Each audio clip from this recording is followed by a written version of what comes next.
even Zara saying that, it was such a small statement, but in a way a huge statement, because it's an acknowledgement, I think, of the rift, which is what people have really sort of taken notice of. Since King Charles got sick, people are paying more attention to the private factors that hold the royal family together, not just the line of succession.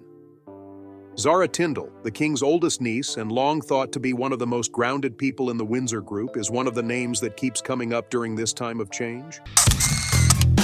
It's the sort of thing that gives honest journos a bad name. But for the UK tabloids, a gem of a story.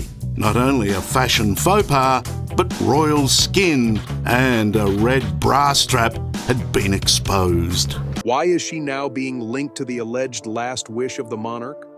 What kind of personal bond do they have? And how might it affect the happiness of the royal family in the years to come? British media are pretty tricky, but unfortunately you can't do anything about it. They're very hard on you. Yeah. Around the beginning of the year 24, whispers began to leave the palace walls. These whispers were not about rules or traditions, but about something personal, something very much human. King Charles III, who was just recently told he has cancer, is said to have made what some people called his last wish. Not a change to the Constitution or the order of titles or jobs, but something based on feelings and history. No one knew about it. The court circular or parliament did not say it or print it. But royal reporters who know how the house works say it made an impact that will last, especially on one person, Zara Tindall. Zara's name had not often surfaced in conversations about succession or royal reform. She is not a working royal. She holds no formal title. And yet, as this unconfirmed final wish made its rounds through trusted sources in the British press, her name stood out like a quiet thread in a louder tapestry. The question lingered. Why her? Why now? It was the timing that gave the rumors weight. Just weeks after the palace confirmed that King Charles was undergoing treatment, reports began to note his absence from certain ceremonial functions. Public appearances became shorter, more carefully choreographed. And though the king remained committed to constitutional duties, reading briefings, holding meetings, there was an unmistakable sense that the private man behind the crown was beginning to look inward. Within that context, the mention of Zara Tindall held emotional gravity. Observers noted how distant she usually remained from the center of royal discourse. Unlike William, Catherine, or even Princess Anne, Zara is rarely in the public eye unless it's for a sporting event or a major royal family occasion. But those who watched the monarchy closely knew that her ties to King Charles were far from superficial. The reaction to her name being linked with the king's final wish was one of quiet curiosity. Tabloids and broadsheets alike took interest, though coverage remained cautious. There was no official statement, no confirmation, and certainly no televised moment. Still, the rumor took hold. King Charles may have shared a deeply personal desire involving his eldest niece, something she reportedly received with visible emotion. Some even said she had to excuse herself during a private family gathering following a weekend at Windsor. Again, there is no factual confirmation of this moment, but the emotional framing of the reports echoed a truth that royal insiders have repeated for years. Zara and Charles share a uniquely warm bond, one built not on duty, but on affection and trust. That foundation, while not often discussed in public forums, stretches back to the early 80s. Zara Ann Elizabeth Phillips was born on the 28th of May, 1981, the second grandchild of Queen Elizabeth II. She is the daughter of Princess Anne and her first husband, Captain Mark Phillips. From the beginning, she was raised without the burden of royal titles. Her parents, particularly Princess Anne, wanted her to grow up outside the direct pressures of monarchy. It was a conscious decision, one that set the tone for her entire life. And yet, despite the lack of titles or formal obligations, Zara remained a fixture in the private royal circle. She spent her childhood summers at Balmoral, ran through the same gardens, rode the same horses, and attended the same private family events as her royal cousins. She was never far from the heartbeat of royal life, even if she wasn't part of its machinery. Those close to the family often describe the bond between Zara and Charles as informal, but deeply affectionate. Charles, known for his love of equestrian sports and country life, reportedly admired Zara's strong personality and passion for horses. When she pursued a career in equestrian competition, eventually becoming a world-class rider, Charles was said to have offered steady encouragement. Their connection was not forged in the spotlight, but in quieter moments. During family holidays, casual lunches at Highgrove, or small gatherings at Windsor, Zara was not treated as a subject or subordinate.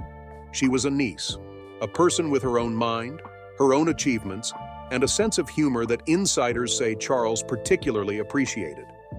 That appreciation extended beyond family dinners. When Zara won the silver medal in equestrian team eventing at the 2012 London Olympics, Charles publicly praised her achievements. It wasn't the sort of grand ceremony typically reserved for working royals. But the recognition was meaningful. It signaled that in Charles's eyes, Zara had always been more than just family. She was someone whose character deserves admiration. Public perception of Zara has reflected that same sentiment. Among royal watchers and the general British public, she is often described as one of the more grounded members of the Windsor family. Known for her down-to-earth manner, openness, and independence, she has managed to balance life as a royal descendant with life as a private citizen. She has appeared on television, competed internationally, and raised 3 children with her husband, former rugby player Mike Tindall, all while largely avoiding the tabloid drama that has ensnared other members of the royal family.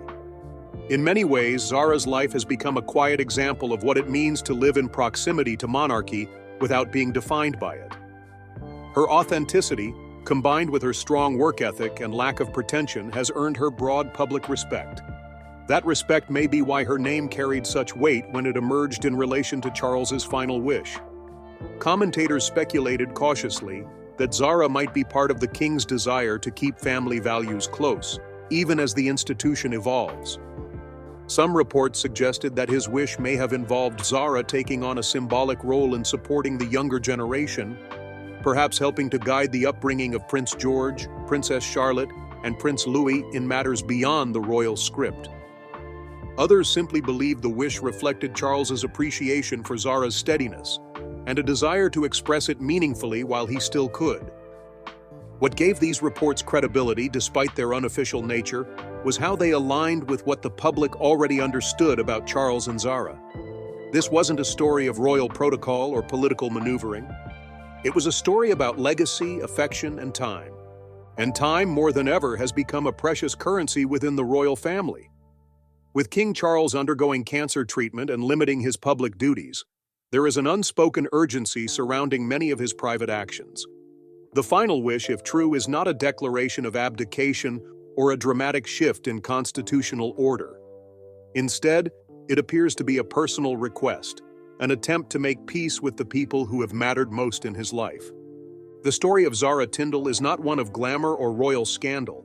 It is one of quiet strength, quiet loyalty, and quiet influence. To understand why Zara Tindall may have been at the heart of such a personal wish from King Charles, one must look beyond royal titles and constitutional roles. Their connection was never about statecraft. It was about shared values, loyalty, and quiet consistency. Traits not always common in royal circles, but ones that seemed to define their relationship from the very beginning. Zara was born into royalty, but not raised within its strictest confines. Her mother, Princess Anne, made the deliberate decision to forego royal titles for both Zara and her older brother, Peter Phillips. This choice, made with then-husband Captain Mark Phillips, was grounded in the belief that a life free from royal expectation might allow their children more autonomy and a better chance at a normal upbringing. For Zara, that decision became formative.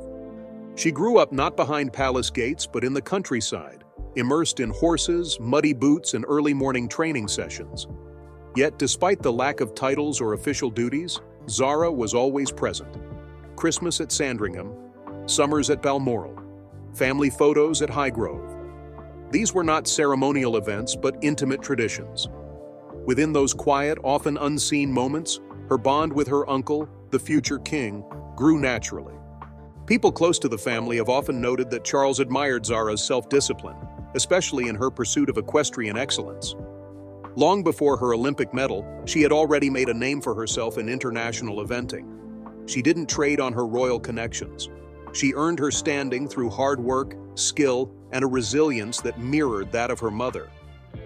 Charles, himself a longtime supporter of rural life, organic farming, and traditional horsemanship, reportedly found common ground with Zara in those shared values. There were, of course, public moments that hinted at the closeness between them. One such example was during the 2012 London Olympics. As Zara competed in team eventing, members of the royal family, including Charles, watched with pride. When she won the silver medal, the moment was not only celebrated nationally but also personally. Charles's admiration was evident. His niece had achieved something remarkable without needing a title or crown to validate it. In the years that followed, Zara remained connected to the family, even as she focused on raising her own children and supporting her husband's career. She didn't make headlines often, and when she did, it was usually for her sporting accomplishments or public appearances at national events. She wasn't considered a central figure in the daily workings of the monarchy, but she was present during the family's biggest milestones: weddings, funerals, jubilees, and that presence always appeared welcomed and sincere. Importantly, Zara also avoided the kind of controversies that have at times fractured public trust in the royal institution. Her life was not without scrutiny, but she has largely maintained a reputation for authenticity and humility. That public steadiness, alongside her private loyalty, may be part of what made her so important to King Charles during a time of reflection. By early 2024, as Charles faced the realities of illness and aging, the monarchy itself was at a moment of transition. Queen Elizabeth II had passed just over a year prior. The new king was still settling into a reign shaped by modern pressures and family complexities. The focus had understandably shifted to Prince William and Princess Catherine, whose popularity and youth represented continuity. But there were others in the family, those like Zara, who quietly reinforced the institution without standing on the balcony. Reports about Charles's rumored final wish began surfacing around this same period. Though never officially confirmed, royal correspondents described it as deeply personal and surprisingly intimate. Some speculated it was less about royal succession and more about emotional legacy, a desire perhaps to ensure that the values Charles held dear, duty, modesty, emotional restraint, and personal integrity, would remain part of the royal family's future, even if they weren't always inscribed in protocol. Within this context, Zara's role came into sharper focus. She may not wear a crown, but she embodies a version of royal life that is arguably more relatable to the modern public. She raises her children with minimal press interference. She engages in meaningful work, largely outside the royal spotlight. And she supports the family when needed, without demanding attention for it. That kind of steadfastness is hard to quantify, but easy to recognize when someone like King Charles looks back on a lifetime of duty and private bonds. While the public was understandably drawn to the idea of a dramatic gesture or a sweeping royal change, those familiar with the workings of the palace suggested otherwise. The so-called final wish may have been a simple message, an acknowledgement of Zara's quiet strength and a hope that she would remain a stabilizing force within the family. Perhaps it was a request that she continue to offer guidance, particularly to the next generation, who are growing up in an even more complex royal environment. Indeed, Zara's position offers her a unique perspective. She knows what it means to live both within and outside the royal bubble. She understands the pressures without being consumed by them. And as a mother herself, she may be well-positioned to offer insight to William and Catherine's children, especially Princess Charlotte and Prince Louis, who may eventually face the same question Zara once did: how to carry the legacy of royalty without letting it define their entire identity. This is not to suggest that Zara would take on formal mentoring or public roles, only that her presence in the lives of her younger cousins might reflect the same kind of grounded wisdom that she has quietly carried for years. That, some commentators believe, is where the heart of King Charles's wish may lie.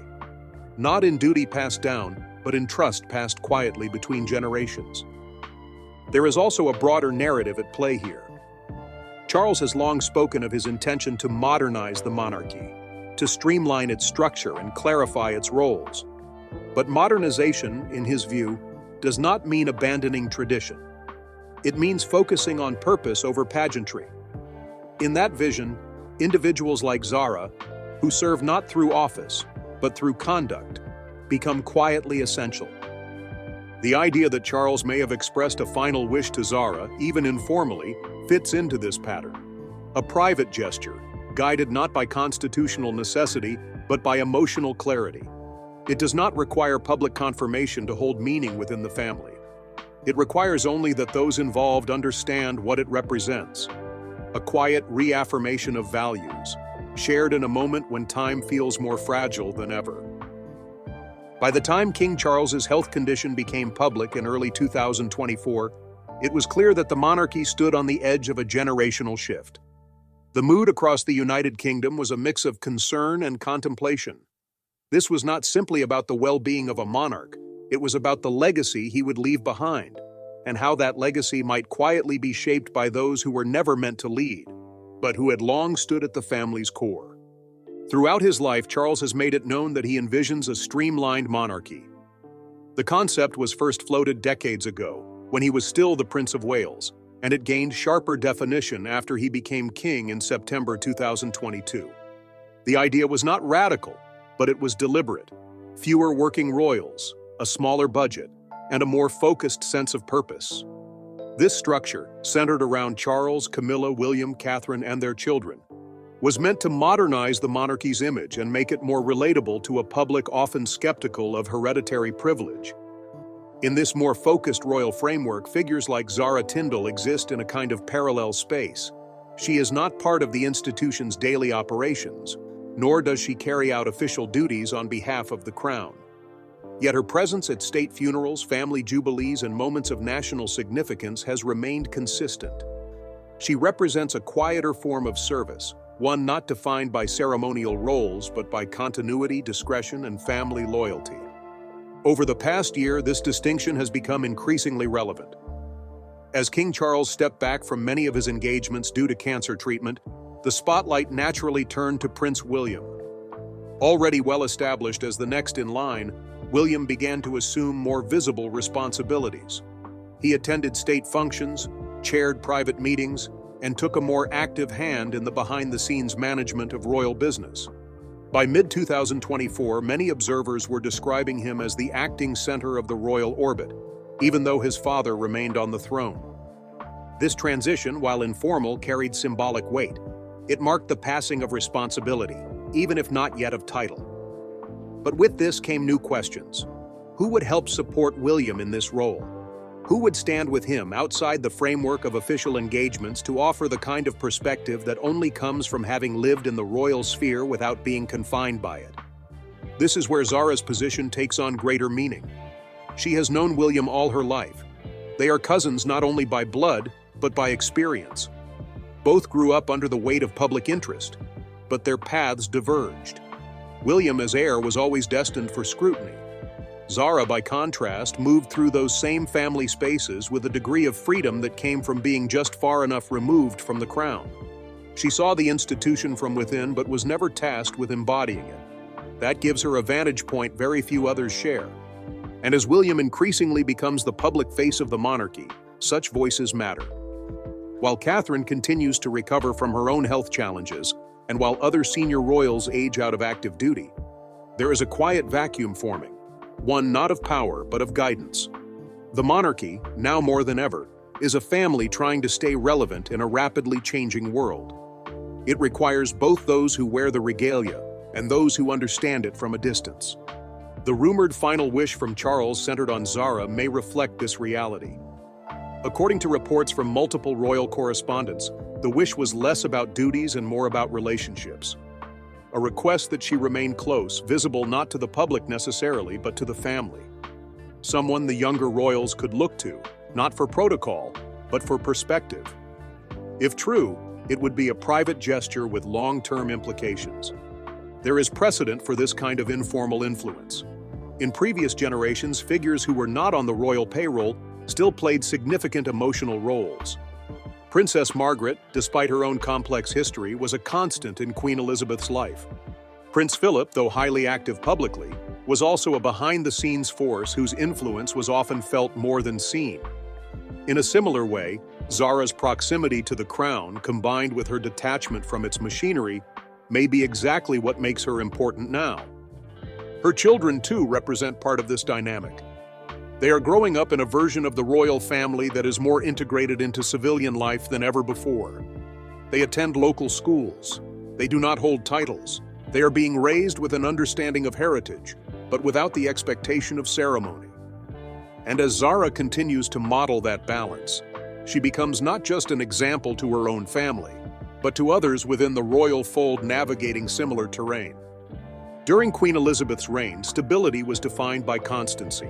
She was present, unwavering, and almost symbolic in her distance from everyday drama. In this new era, however, stability may come from those who are closest to the human side of the monarchy. Those who understand that public service is not just about standing on balconies or signing charters, but about how one carries personal responsibility within a very public family.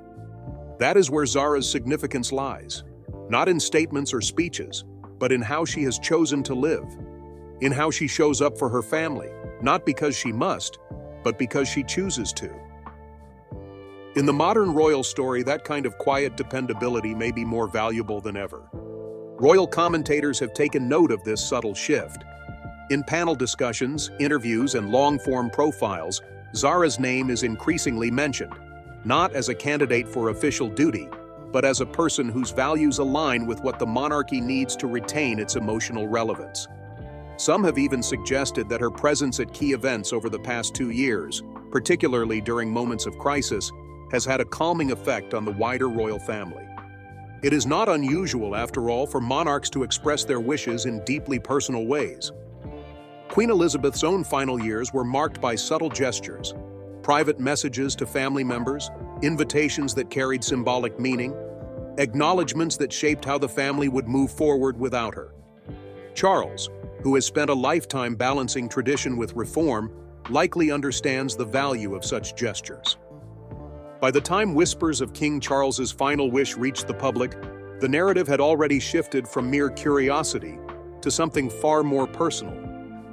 Though unconfirmed, the idea that a monarch nearing the twilight of his reign might choose to privately acknowledge his most trusted family members carried significant emotional weight.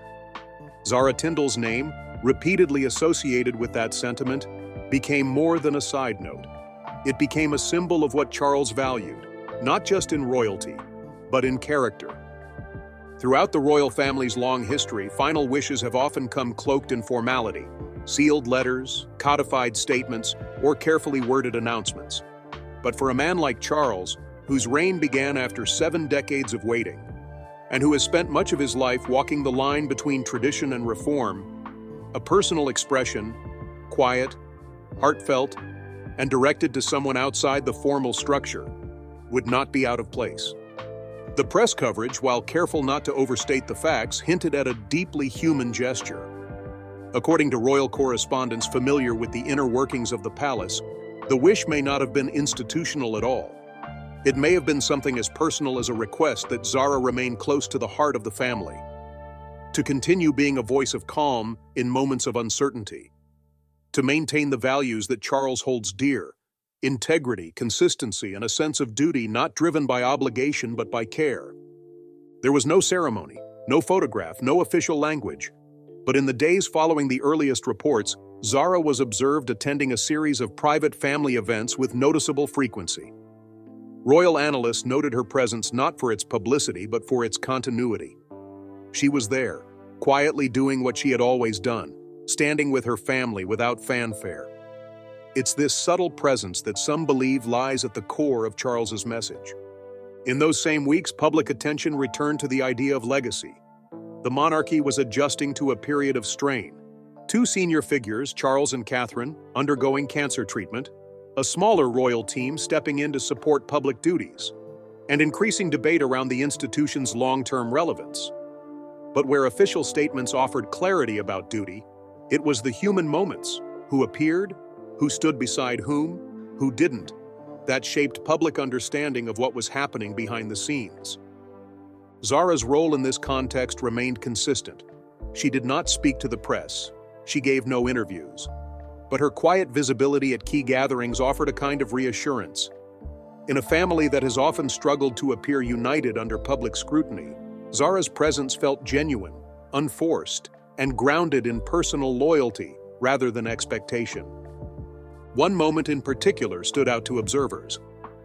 During a private gathering at Windsor, shortly after the king had retreated from several upcoming engagements, Zara was seen walking with Prince William's children, interacting casually without cameras or royal protocol. Photographers captured the moment from a distance, noting the relaxed body language and warm exchanges. While the images offered no confirmation of any final wish, they symbolized something that commentators couldn't ignore: a bridge between generations, grounded in familiarity and trust. For those looking beyond ceremony, it was a reminder that the strength of the monarchy has always been measured not only in formality, but in relationships. The quiet figures, those who support without speaking, who show up without being summoned, often do more to hold the family together than those with official roles. Zara's connection to her cousins, to the king, and now perhaps to the younger royals, is part of that fabric. In discussions across media outlets and royal panels, the question was raised: what does it mean if Charles's final wish truly involved Zara? Not in a constitutional sense, but as an emotional gesture. Some historians pointed out that informal guidance within royal families has always played a role, even if it never appeared in law books or succession plans. Others argued that Zara's strength comes precisely from her independence, that being outside the formal structure has made her more effective as a quiet supporter. This tension between formality and feeling has defined much of King Charles's reign so far. His approach to leadership, shaped by decades of preparation, has always walked that line. From his environmental advocacy in the 1970s, well ahead of public opinion, to his desire to modernize royal practices, Charles has often blended tradition with introspection.